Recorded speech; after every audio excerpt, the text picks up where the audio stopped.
एक हरे भरे गांव के पास एक सुंदर जंगल था। वहां पक्षी चहचहाते थे, जानवर खुले में घूमते थे और हर सुबह सूरज की किरणें पेड़ों से छनकर धरती पर गिरती थीं। लेकिन समय के साथ गांव में विकास शुरू हुआ। लोगों ने मोबाइल टावर लगवाए, बड़ी बड़ी फैक्ट्रियां बनाईं और हर तरफ इलेक्ट्रॉनिक चीजों का बोलबाला हो गया। इन्हीं पेड़ों पर चिकी नाम की एक छोटी गौरैया का परिवार रहता था।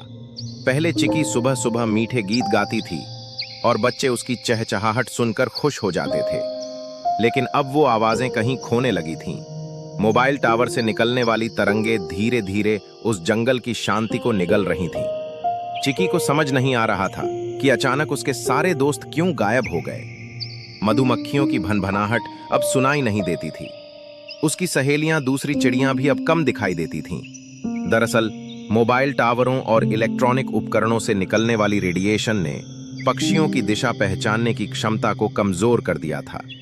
वे उड़ते उड़ते रास्ता भटक जातीं और लौकर अपने घर नहीं आ पातीं। छोटे छोटे कीड़े जो इन पक्षियों का भोजन होते थे, वे भी खत्म होने लगे।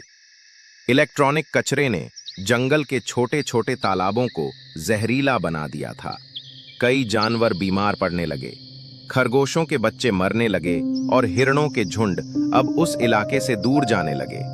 एक दिन गांव के एक छोटे बच्चे राजू ने गौर किया कि अब उसकी प्यारी गौरैया चिकी बहुत उदास रहने लगी थी। उसने अपने स्कूल के अध्यापक से पूछा, गुरुजी, हमारे गांव में अब पक्षी क्यों नहीं आते?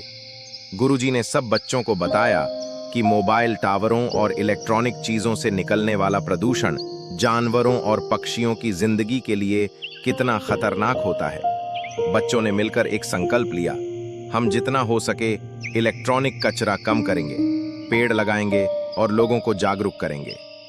धीरे धीरे जब गांव में बदलाव आया तो चिकी को फिर से अपने पुराने साथी लौटते दिखाई दिए। जंगल में फिर से जीवन लौट आया। सीख, इलेक्ट्रॉनिक सुविधाएं जरूरी हैं, लेकिन उनका संतुलन बनाए रखना और प्रकृति का ख्याल रखना हमारी जिम्मेदारी है, वरना इंसान के साथ साथ जानवरों की दुनिया भी खत्म हो जाएगी।